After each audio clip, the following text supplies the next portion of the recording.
वचन पिता पुत्र पवित्रात्मा के नाम पर आमीन। सर्वशक्तिमान महान परमेश्वर पिता, हम आपको धन्यवाद देते हैं। राजाओं के राजा, प्रभुओं के प्रभु, प्रभु यीशु मसीह, इस सुंदर समय के लिए, आपके वचन के लिए, प्रभु हमारे जीवन के लिए, हमारी सलामती के लिए हम आपको लाखों लाख धन्यवाद देते हैं। पिता, आपकी दया के लिए, आपकी करुणा के लिए, आपके अनुग्रह की दृष्टि के लिए, खुदा जो आपने हम पर लगाया उसके लिए लाखों लाख धन्यवाद। पिता, जो भी जाने अनजाने में गलती गुनाह हुआ उसके लिए क्षमा कीजिए। आपके बेटे बेटियों के लिए मैं प्रार्थना करता हूँ, तेरी दया, तेरे अनुग्रह की दृष्टि, तेरी कृपा उन पर सदा सर्वदा काम करे। मेरे मुख पर पहरा बिठा, मेरे होठों के द्वार की रखवाली कर।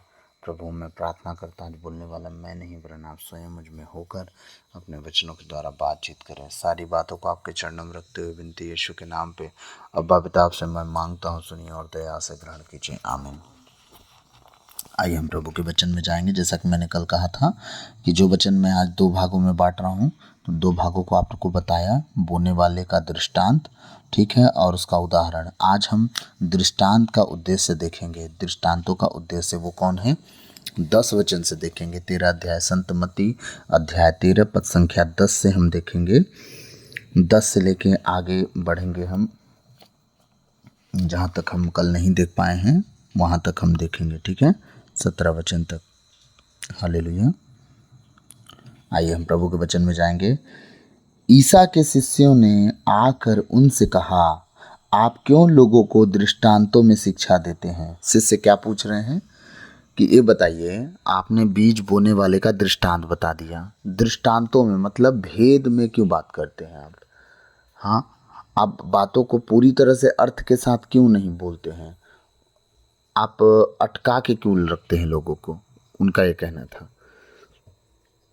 यीशु मसीह क्या कर रहे हैं, 11 वचन में उन्होंने उत्तर दिया, यह इसलिए है कि स्वर्ग राज्य का भेद जानने का वरदान तुम्हें दिया गया है, उन लोगों को नहीं। क्यों तुम्हें क्यों दिया गया उन लोगों को नहीं? क्योंकि वो लोग हैं कलीसिया के, जो सिर्फ अपने छुटकारे के लिए प्रभु के पास आते हैं। तो उन्हें ना सारी बातें ना बताने के बाद भी उनको समझ में कुछ नहीं आता, इसलिए उनको भेद की बातें ना नहीं बता सकते, बताने पर भी उनको समझ में नहीं आएगा, इसलिए वो ऊपर की बातें सब बोल के छोड़ देते थे। यीशु मसीह कह रहे हैं चेलों को, जो मेरी बातों को मानता है, मेरी इच्छा पे चलता है, मेरे वचनों को सुनता है और मेरे वचनों के अनुसार जीवन जीता है, उन्हीं को ये बातें अर्थ के साथ बताई जाएंगी, सबको नहीं। उन्होंने उत्तर दिया, यह इसलिए है कि स्वर्ग राज्य का भेद जानने का वरदान तुम्हें दिया गया है, उन लोगों को नहीं। सिर्फ तुम, कौन? जो प्रभु के वचन को सुनता है, डेली वचन को पढ़ता है, मनन चिंतन करता है, प्रार्थना में जाता है, शाम का प्रार्थना अपने पारिवारिक प्रार्थना में सम्मिलित होता है, रात का व्यक्तिगत प्रार्थना करता है, उपवास करता है, वचन पढ़ता है और चर्च जाता है, वो कंटिन्यू जो काम करते हैं, उन्हें ये सारी बातें धीरे धीरे मिलती है। लेकिन जो लोग सिर्फ अपना काम हो जाए के लिए आते हैं, उन्हें प्रभु कभी भी बड़ा काम नहीं दे सकता, उनके जीवन में भेद की बातें नहीं दे सकता, उनके जीवन में चिन्ह और अद्भुत काम नहीं दे सकता। हाँ, तुम आए हो अपने छुटकारे के लिए, ठीक है, जैसा तुम्हारा विश्वास है हो जाए, छुटकारा पाए, चले गए, वापस नहीं लौटे। इसीलिए प्रभु सारी बातें उन लोगों को कहाँ बता पाता है जो चर्च में कभी कभी आते हैं। ऐसा थोड़ी प्रभु नहीं बताना चाहते, नहीं, वो आते ही नहीं हैं तो क्या बताएंगे। मिस्सा आ गए, लगता है यीशु मसीह पे एहसान कर दिए, मिस्सा आ गए, लगता है चर्च पे एहसान कर दिए, मिस्सा आ गए, लगता है फादरों पे एहसान कर दिए। ये कलीसिया है। प्रभु कैसे अपनी गुप्त बातों को बताए उनको, जब उनके पास टाइम ही नहीं है सुनने का। तो हालेलुया। कह रहा है, उन्होंने उत्तर दिया, यह इसलिए है कि स्वर्ग राज का भेद जानने का वरदान तुम्हें दिया गया है, उन लोगों को नहीं। क्योंकि जिसके पास कुछ है उसी को और दिया जाएगा और उसके पास बहुत हो जाएगा, लेकिन जिसके पास कुछ नहीं है उससे वह भी ले लिया जाएगा। इस वचन का बहुत सारा अर्थ है। हर एक कंडीशन में, हर एक समय में अलग अलग वचन होते हैं, अलग अलग भेद होते हैं। आज ये वचन का कहना यह है कि अगर तुम थोड़ा बहुत कुछ जान रहे हो प्रभु के बारे में और जानना चाहते हो, तो तुम्हें और जानने की गहराई मिलेगी, और वरदान मिलेंगे और दान मिलेंगे और ज्ञान शिक्षा मिलेगी और वचन का भेद तुम्हें मिलेगा और तुम बढ़ते जाओगे। लेकिन जिसके पास नहीं है और वो जानना भी नहीं चाहता, तो उसके पास जो भी होगा ना, वो एक दिन सब भूल जाएगा।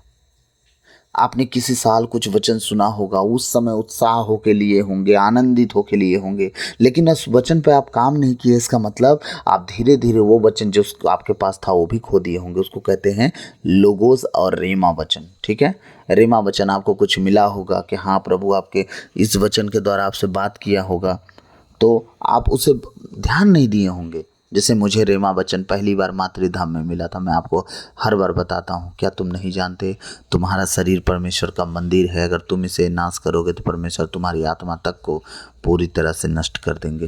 तो ये सारी चीज़ें जो है इसको रेमा वचन बोलते हैं। लोगोस जो बाइबल में लिखा हुआ वचन उसको लोगोस बोलते हैं। तो अगर आपको लोगोस मिले हों, रेमा वचन मिले हों, अगर उस पर आप ध्यान नहीं दिए तो जो आपके पास था वो भी चला गया। लेकिन जिसने ध्यान दिया उसे और दिया गया, जिसने ध्यान दिया उसे और दिया गया।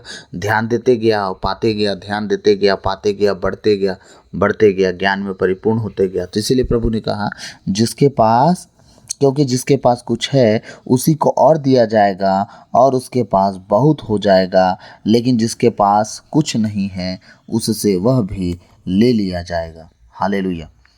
ये प्रभु की बातें हैं, हमने ये सारी बातें नहीं कही।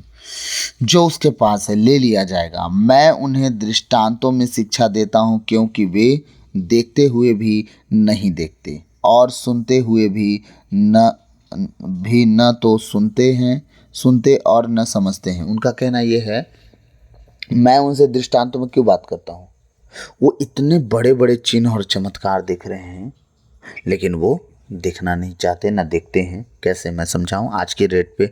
उस दिन की बात आज के हिसाब से कैसे? चर्च में गवाही होती है प्रेयर के बाद। गवाही लोग सुनते हैं, उनके जीवन की गवाहियों को देखते हैं कि हाँ ऐसा हुआ। गवाहियों को देखते हैं, हाँ ऐसा हुआ। गवाहियों को सुनते हैं, हाँ ऐसा हुआ। गवाहियों को देखने सुनने के बाद ये बताइए, क्या जिस व्यक्ति के ऊपर वो गवाही आई और वो व्यक्ति अपना जीवन जिस तरह प्रभु को दिया, क्या जो सुनते हैं वहाँ पे और जो गवाहियों को देखते हैं वहाँ पे, क्या सच में वो अपना जीवन प्रभु को दे पाते हैं? नहीं, क्योंकि वो खुद को इतना कठोर कर लेते हैं कि वो देखते हुए भी नहीं देख पाते, सुनते हुए भी नहीं सुन पाते। क्योंकि ये वचन अगर हम 16-17 को देखेंगे ना, ये वचन इतने जगह पे आप लोग को मिल जाएंगे कि क्या बताऊँ मैं। 16-17 जब आगे आएंगे तो आगे हम चलेंगे, लेकिन थोड़ा से पहले हम इस वचन को देख लेते हैं। हाँ, प्रभु का वचन कहता है, मैं उन्हें दृष्टांतों में शिक्षा देता हूँ, क्योंकि वे देखते हुए भी नहीं देखते और सुनते हुए भी न तो सुनते और न समझते हैं। ईसायास की यह भविष्यवाणी उन लोगों पर पूरी उतरती है। कौन सी भविष्यवाणी?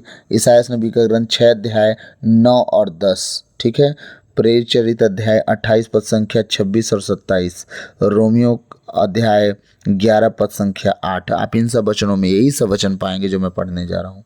सब में जगह मिलेगा। यूहन्ना 12 के 40 में यही वचन मिलेगा। क्या मिलेगा? ईसायास की यह भविष्यवाणी उन लोगों पर पूरी उतरती है। क्या भविष्यवाणी है? तुम सुनते रहोगे परंतु नहीं समझोगे, तुम देखते रहोगे परंतु तुम्हें नहीं दिखेगा, क्योंकि इन लोगों की बुद्धि मारी गई है। ये कानों से सुनना नहीं चाहते, इन्होंने अपनी आंखें बंद कर ली है। क्या कहा जा रहा है? कि कहीं ऐसा न हो कि ये आँखों से देख लें, कानों से सुन लें, बुद्धि से समझ लें, मेरी ओर लौट आएं और मैं इन्हें भला चंगा कर दूं। तो क्या प्रभु ये सारी बातें क्या कहना चाह रहे हैं कि नहीं मैं नहीं करना चाहता?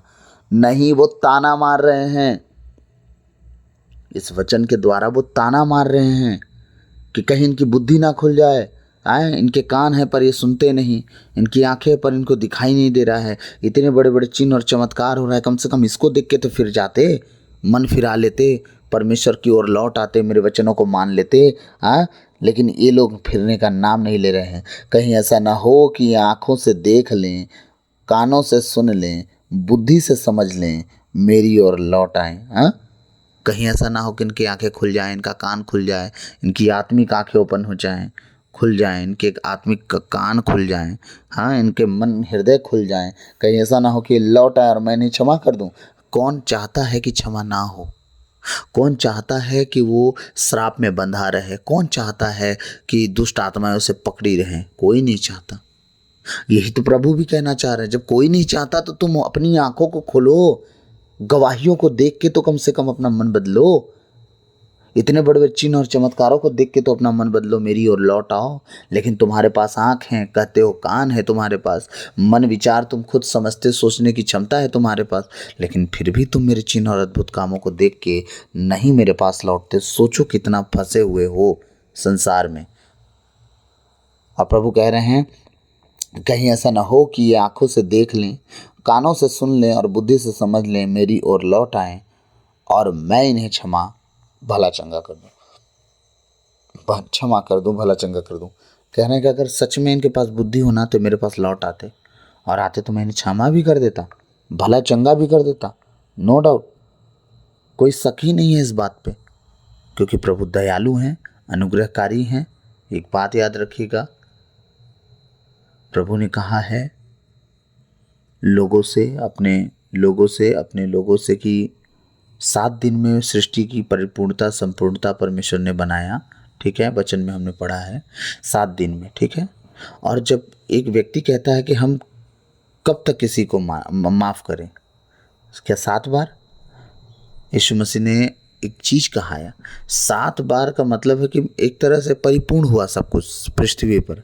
उन्होंने ये भी तो कहा ना, 7 बार तक तुम उसे माफ़ कर रहे हो, इसका मतलब ये है कि तुम उस 7 दिन को दर्शाओ 7 बार में, कि मतलब परिपूर्ण, तुम कब तक उसे माफ़ कर सकते हो।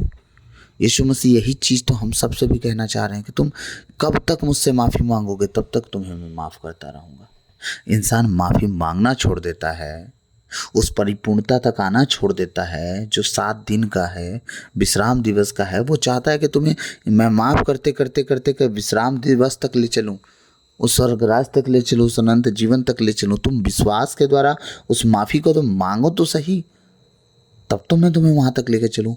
हमारा विश्वास, हमारा गलती, हमारा गुनाह सब डामाडोल चल रहा है। विश्वास भी इतना गड़बड़ है कि हम विश्वास को भी विश्वास की तरह नहीं ले पा रहे हैं। याद रखिएगा, पिता की दया हमारी सोच से कहीं परे है। आप गलतियों को मान लो, यीशु के पास लौट आओ, आपको क्षमा कर देंगे। आमीन। 16 वचन क्या कर रहे हैं? परंतु धन्य है तुम्हारी आंखें क्योंकि वे देखती हैं, और धन्य है तुम्हारे कान क्योंकि वे सुनते हैं। संत लूकास 10:23-24, इब्रानियों अध्याय 11 पद संख्या 13, पहला पेतरुस अध्याय 10 पद संख्या 10 से 12। आप 16-17 का वचन अगर आप यहाँ भी ढूंढना चाहें तो मिल सकता है। ठीक है, मैं आप लोग को शॉर्टकट में सब वचन दे रहा हूँ, आप पढ़ लीजिएगा। परंतु धन्य है तुम्हारी आंखें क्योंकि वे देखती हैं, और धन्य है तुम्हारे कान क्योंकि वे सुनते हैं। इसका मतलब यीशु मसीह जो कहते हैं वो सुनते हैं और देखते हैं, चिन्ह और चमत्कार, और यीशु मसीह का पीछा नहीं छोड़ते। तो धन्य कौन ठहर रहा है इस वचन के अनुसार? हम वो लोग जो प्रभु के कामों को अपने जीवन में देखे, अपने घर में देखे, अपने परिवार बाल बच्चों में देखे और प्रभु का साथ नहीं छोड़े। धन्य कौन हो रहा है? वो व्यक्ति जिसके जीवन में गवाही आ रही है और प्रभु का साथ नहीं छोड़ा। धन्य कौन हो रहा है? जो गवाहियों को देख के अपना जीवन प्रभु के हाथ में करने की तैयारी कर लिया कि नहीं, इतने बड़े बड़े काम हमने देखे, इससे बड़ा काम कौन कर सकता है। हमारा जीवन खुदा के हाथ में हम देते हैं। वो धन्य होगी वो आंखें, धन्य होगा वो कान। वचनों को सुन के अपना जीवन बदला, चमत्कारों को देख के अपना जीवन बदला, तो धन्य वो व्यक्ति होगा। सब धन्य नहीं होंगे, परंतु धन्य है तुम्हारी आंखें क्योंकि वे देखती हैं। कौन थे वो? 12 चेले यीशु मसीह के कार्यों को देखते थे और अपना जीवन यीशु मसीह को दे दिए। और धन्य है तुम्हारे कान क्योंकि वे सुनते हैं। प्रभु के वचनों को सुना करते थे और उसके अनुसार चला करते थे। आमीन। मैं तुम लोगों से यह कहता हूं, तुम जो बातें देख रहे हो उन्हें कितने ही नबी और धर्मात्मा देखना चाहते थे। आदि में क्या था? वचन। वचन कौन था? यीशु मसीह। इस वचन की बात कही जा रही है, यीशु मसीह अपनी बात कह रहे हैं, क्योंकि चिन्ह और चमत्कार एलिय्याह ने भी दिखाए थे। यीशु मसीह स्वर्ग से आग नहीं बरसाए हैं कि उनका बलिदान भस्म हो जाए और 50-50 की टुकड़ी जल जाए, 3.5 साल का काल हो जाए। एलिय्याह ने भी बहुत बड़े बड़े काम किए। यीशु मसीह ने सूर्य को डूबने से नहीं रुकवा दिया परमेश्वर से प्रार्थना करके कि मूसा का वह चेला था होशिया उसने ऐसा किया था। ठीक है, आप समझिएगा मैं कहना क्या चाह रहा हूँ। ये बातें मैं इसलिए कह रहा हूँ कि आप समझो। चिन्ह चमत्कार उस दिन भी हुआ था, बड़े बड़े काम उस दिन हुए थे। यीशु मसीह क्या कहना चाह रहे हैं, ये बड़ा सोचने की बात है। वो कहना क्या चाह रहे हैं, मैं तो लोगों से यह कहता हूँ, तुम जो बातें देख रहे हो, देखना, जो बातें मतलब जो वचन, जो शब्द तुम देख रहे हो, वो देखना क्या है? शब्द देखा जाता है क्या? जो बातें हैं, बातें देखी जाती हैं क्या? हम बातें बोलते हैं तो हम सुनते हैं, देख नहीं सकते हो कि शब्द क्या है। शब्दों को सुना जाता है, देखा नहीं जाता। यहाँ क्या लिखा है, तुम जो बातें देख रहे हो उन्हें कितने नबी और धर्मात्मा देखना चाहते थे। नबी और धर्मात्मा क्या देखना चाहते? कि यीशु मसीह क्या बोलते हैं? नहीं, यीशु मसीह जो शब्द था, वो जो बात था, जो वचन था, वो यीशु मसीह देह धारण किया। उस शब्द को, उस वचन को, उस बात को देखने के लिए नबी लोग तरसते थे कि वो उद्धार करता आएगा जगत में, और वो कब आएगा। और काश हम देखते। वो चीज़ कहना चाह रहे हैं कि जो तुम देख रहे हो उन्हें कितने ही नबी और धर्मात्मा, छोटे मोटे लोग नहीं, धर्मात्मा देखना चाहते थे, परंतु उन्हें नहीं देखा। और तुम जो बातें सुन रहे हो वे उन्हें सुनना चाहते थे। देखिए अब आ गई बातों की बातें, कि जो बात तुम सुन रहे हो, पहले क्या था, जो तुम देख रहे हो, जो बात तुम देख रहे हो, बात देखी नहीं जाती, बातें सुनी जाती है। अब यहाँ दूसरा पॉइंट कहा जा रहा है कि जो बात तुम सुन रहे हो, है ना। पहले क्या था, बातें जो तुम देख रहे हो। अब कह रहे हैं परंतु जो बातें तुम सुन रहे हो वे उन्हें सुनना चाहते थे। कौन? नबी लोग, धर्मात्मा लोग, भविष्यवक्ता लोग सुनना चाहते थे, पर वो नहीं सुन पाए। हाँ, परंतु उन्होंने उन्हें नहीं सुना। मतलब धन्य कौन हुआ? तुम हुए। आशीषित कौन हुए? तुम हुए। क्या वो नहीं थे? बिल्कुल थे, क्योंकि उन्होंने तो मेरे विषय में भविष्यवाणी की।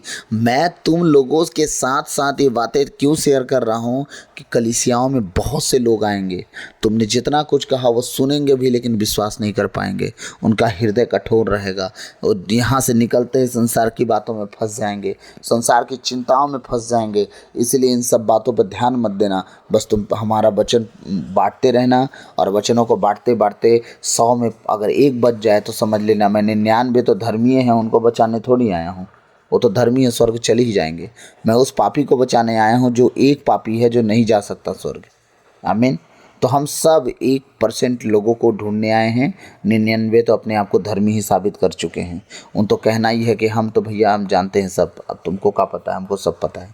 तो जो जहाँ कहते हैं ना हम सब पता है, याद रखिएगा वो घमंड से चढ़ गए हैं, उनसे आप बहस नहीं कर सकते। इसीलिए जिस तरह प्रभु कहते हैं उनकी आंखें हैं पर देख नहीं रहे हैं, कान हैं सुन नहीं रहे हैं, तो आप भी उसमें कुछ नहीं कर सकते। बस आप इतना कर सकते हैं कि प्रभु इन्हें सद्बुद्धि दे, ताकि इनकी आंखें खुले, इनके कान खुले, तुझे देखे, तुझे सुने और तेरे पीछे चले, दुनिया की सारी बातों की चिंता छोड़कर। क्योंकि तूने कहा है सबसे पहले मेरा राज्य और धार्मिकता की खोज करो, दुनिया की सारी चीज़ें तुम्हारे पीछे लगेंगी। तुम उनके पीछे मत जाओ, वो तुम्हारे पीछे अपने आप आ जाएंगी। आमीन। मैं आशा करता हूँ आज का वचन थोड़ा बहुत समझा पाया हूँगा। तो अगर भूल चूक कुछ हुई हो तो क्षमा करेंगे। तो बाकी प्रभु हर एक परिस्थिति में आप सबके साथ हैं। आप बचेंगे, आपका घराना बचाया जाएगा। आज के वचनों से आपने जो सीखा कमेंट कीजिएगा। और आज वचन ये था कि आप अपने हृदय को कठोर ना करें। गवाहियों को जब सुने तो अपने पिता परमेश्वर की ओर भागें। जब वचनों को सुने तो उस वचन पे चलने की पूरी कोशिश करें। आज का वचन का असल में यही पूरी तरह से टॉपिक था कि आप वचनों को सुने, उसके अनुसार चलें। आप गवाहियों को सुने, अपनी गवाही बनाने की तैयारी करें। आप अपने आप को इतना मजबूत करें कि वो गवाही आपके द्वारा आने पाए। आमीन। God bless you all. प्रभु आप सबको बहुतायत से आशीष दे। सबों को जय यीशु। आमीन आमीन।